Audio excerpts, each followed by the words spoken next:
Hi, I'm Tim. Welcome to our channel and thanks for logging on. Today we have matchup of late 2000s stainless steel stars. It's the Rolex Oyster Perpetual Datejust 2 versus the Cartier Roadster.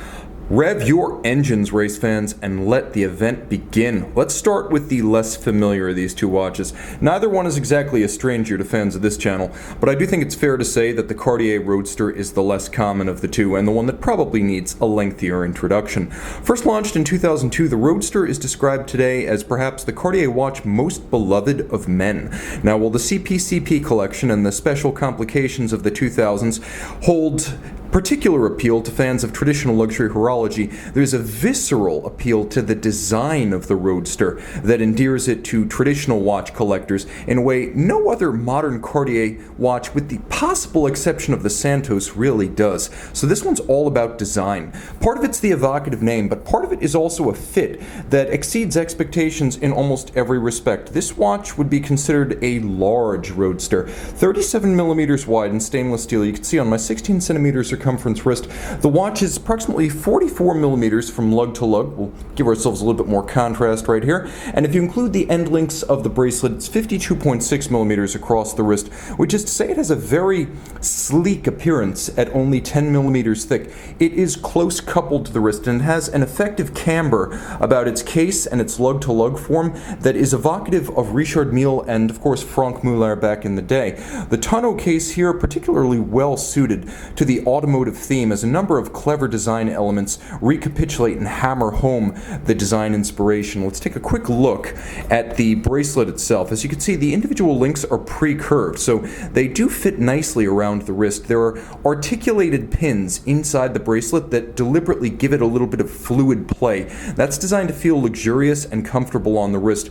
There is not just a differential alignment and differential size about the links, but also you can see with the differential finish satin down the center and a channeling that drops the center links below the flanking links. Removable links, of course, fixed by screws, and you can see several half links so you can fine-tune the size.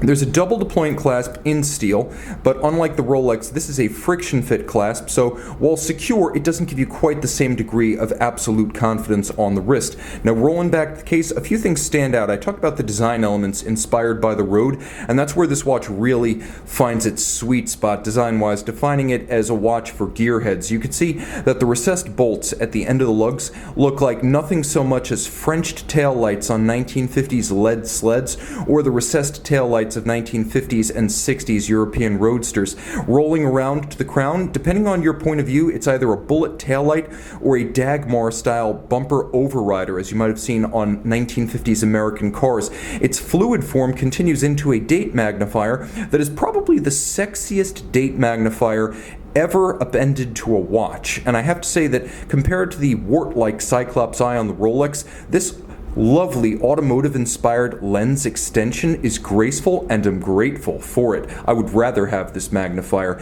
You can also appreciate that the dial of the watch is designed to evoke 1950s European Roadster dashboard instruments, principally clocks and speedometers. Now you can see that the radial array of the Arabic numerals gives them that lovely vintage appearance, and again, of something that you would find on a dashboard rather than the wrist. The sunken silvered sunburst at center is gorgeous, and a piece of detailing that I adore is the small black border bounding each of the green inner indices with Luminova, providing better contrast against the dial base. Now, this watch has always been famed for its quick release strap system. While the Roadster itself is not a terribly common luxury watch, it's worth mentioning that this quick release system, which allows you to swap out to rubber, leather, or steel options from Cartier, lived on in the IWC Aquatimer, and it has been revived in a slightly updated form for the 2018 redesign of the Cartier Santos. Now, you can easily replace the system just like that. So with a fingernail, you can quickly swap to a strap, or alternatively, you could throw it right back on the steel. There are a couple of different strap options available from Cartier, so you'll have your choice. And I love that Roadster script on the case back. It's graceful, vintage, charming, and evocative in every way that the design of the watch itself is. In other words, this is a very coherent design aspect. Roll into the Rolex, you can see 41 millimeters in stainless steel. This is a model that came out in 2009, 1 year after the Datejust 2.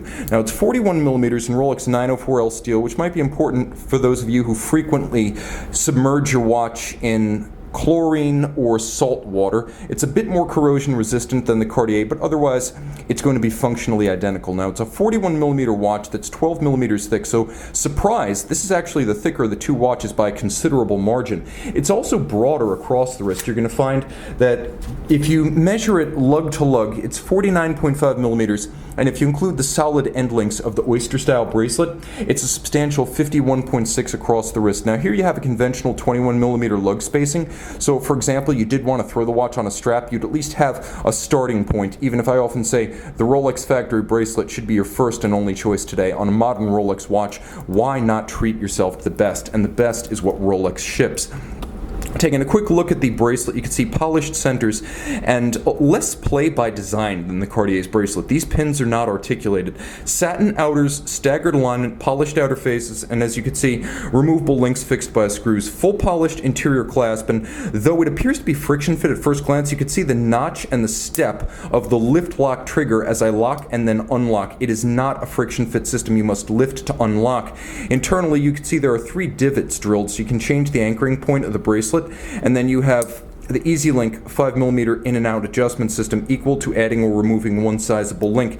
The case is simple but strong. It's not the super case that you see on the GMTs and the subs and the Sea Dwellers. It's a little bit more like a large Datejust, or appropriately Datejust. Twin lock crown screwed down. Both of these watches 100 meters, but the Rolex with the screw down just a bit more confidence inspiring. A big bold dial, but with that Cyclops eye and perhaps some proportional issues between the width of the bezel, the size of the crown, the span of the case. Some folks found the Datejust 2 to be just a little bit unresolved. I'm not going to go that far, but I will say the Roadster broke new ground and proved to be more ambitious. That said, if you want classicism, this is timeless. White gold indices, gloss black dial base, white gold hands, Rolex crown. You got a contrasting black on white date disc, and inside Rolex 48-hour automatic winding caliber 3136, which was only ever used on this model. It's a combination of a bigger date wheel and Rolex's proprietary Paraflex shock protection system. COSC chronometer, a few advantages in movement architecture over the Cartier.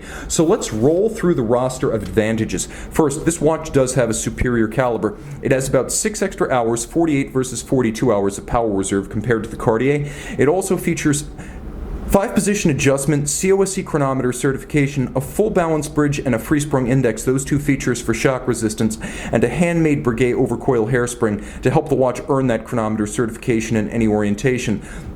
Advantage Rolex in terms of movement toughness, movement precision, and by a narrow margin power reserve. I'm going to give this watch the edge. Although both are 100 meters water resistant, the screw down crown with a 100 meter rating simply strikes me as more robust overall. I'll also mention that this watch is all Rolex, whereas Cartier uses a high grade ETA 2892A2. Rolex makes the 3136, and from a pedigree standpoint, that's going to be important to a lot of collectors.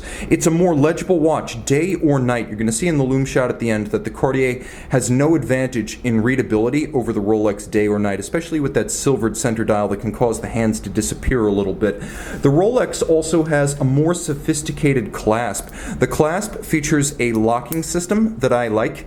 It is not friction fit. It features those 3 divots internally so you can change the anchoring, and then it features EasyLink. It's also more substantial and it stays closed more resolutely than will the friction fit system of the Cartier. Also, I'm going to tell you that this is no fashion watch. Neither one is, and yet Cartier is dogged by a reputation as being a ladies' quartz watch and fashion watch brand. You won't have that problem with Rolex. In fact, I would say alongside RM and Patek Philippe, this is probably one of the chicest brand names in the business today. Prestige and cachet. It's not why I buy my watches, but for a lot of folks buying luxury pieces, it is important. Now, let's talk about the advantages of the Cartier. Crushing price advantage. Both of these have been discontinued. The Cartier for about, I would say, 7 to 8 years. And if you're going to buy them pre-owned, you're going to pay about $6,800 to $7,700 for this Datejust 2, whereas you're going to pay about $3,200 to $4,000 for the Cartier. At potentially half price, huge advantage Cartier. Now those quick release lugs, I love them. They make swapping easy. And the fact that you can quickly load up a rubber or leather strap on Cartier's website or with a quick call to your Cartier boutique gives you options to dress this watch up or down that you don't really have with the Rolex. I'm also going to say that the design is just far more interesting and innovative, from the stepped bezel to those French taillight style bolts to the Dagmar or tail light bullet form of the crown and the overrider lens with the instrument style dial. This is just an act of pure imagination by someone who clearly loved cars, and I know from your correspondence that there's a ton of crossover cars and watches on this channel. I'm with you guys, my heart's in that corner. Also, it's worth mentioning that this watch makes a Cyclops eye sexy. Rolex, take note. I know you've been doing this forever, but Cartier, in something like their first pass, nailed this concept. A magnifier that actually looks good. And I'm going to mention that while Cartier does have some brand issues of its own, again, the ladies' quartz issue looms large, nevertheless, there's none of the Rolex brand baggage, people sizing you up for a quick theft or asking you out of the blue if it's a real or how much it cost. True, Cartier is anything but inconspicuous, but when Rolex is the comparison, on that count, advantage Cartier. So which one do I prefer? Well, I'm going to prefer the cool design of the Cartier, the fact that it costs roughly half price used. I love the quick release system, I love the option straps, I love the automotive associations, and at the end of the day, I also feel it has better proportions. If you look at the width of the case to the width of the watch, or I should say the width of the lugs to the width of the watch, the heaviness of the bezel, the size of the crown in relation to the dial, the size of the indices in the hands, there's something a little bit unresolved about the Datejust 2, whereas the Cartier Roadster just nailed it. Everything, dimensionally and proportionally, looks right. So between the design, the lugs, the price, the fact that this was a landmark design for Cartier and still well regarded, gives it the advantage in my book over the Rolex. You guys let me know in the comments which of these would you strap to your wrist. Cost as an object and cost no object. Loom shot, Cartier versus Rolex. As you can see, the Rolex just blows the Cartier away. While the Cartier might be brighter, there's simply more to see on the Rolex's dial and bigger spots that are easier to read.